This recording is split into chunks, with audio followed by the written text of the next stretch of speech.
And the prophecy has been fulfilled. How's it going, everybody?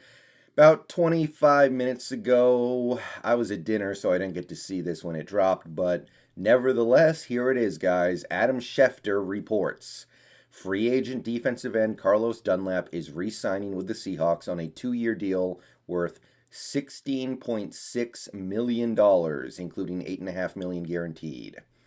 I've seen it from other sources as well. It is official. Carlos Dunlap is back in Seattle. And look, I don't want to toot my horn too hard, but it took less than 2 days for everything that I talked about in my video yesterday to come to fruition. I said that the Seahawks should move Reed. We are about to do that, one way or the other, and we'll talk more about that tonight. I said that we should bring back Dunlap, which now we have done. All that's left is to tell Collier to move to the inside and put on a little bit of muscle, which at this point to me seems very obvious. We have a lot of ends on this team. We have a lot of Leos in particular, which it's going to be interesting to see what happens at Leo for us this year. Don't be surprised if Benson Mayowa ends up as kind of an odd man out before the season starts, but it's a great problem to have. Because if there's one thing you can never have enough of in this league, it is guys who get after the quarterback. And now we have a veteran stud who we know for a fact can produce at a high level in this system. Dunlap came in last year and basically saved the defense because before he got here, it was one of the worst defenses in NFL history. And obviously, Jamal Adams coming back had something to do with it turning it around, but Dunlap, I don't know where we would have been last year without him. So we have saved a lot of money today, cutting Reed or trading Reed, which is still a possibility. We'll talk about that more later. Saved almost $9 million, and Dunlap was going to be due $14 million this year.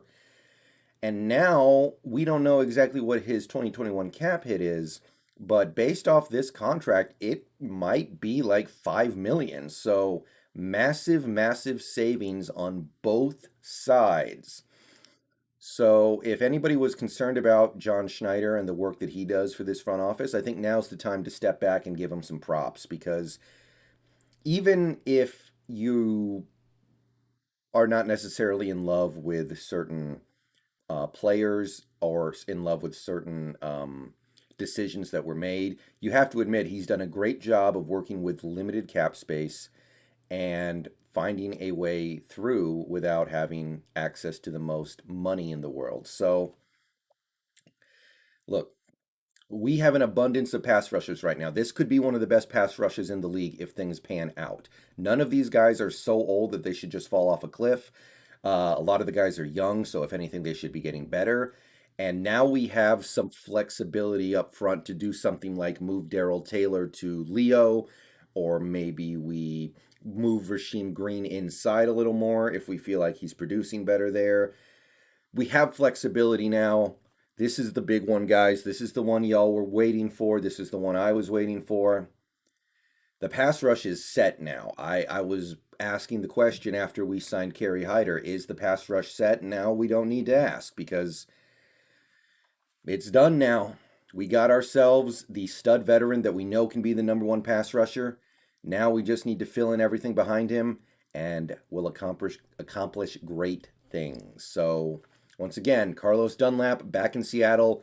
It's a good contract, it looks like. We'll dissect the details later when we get them, but that's basically kind of what I was thinking he might end up settling for. $8.3 million a year. And yeah, today's a good day. All right. See you in stream shortly, guys. We got a lot to talk about after the events of today.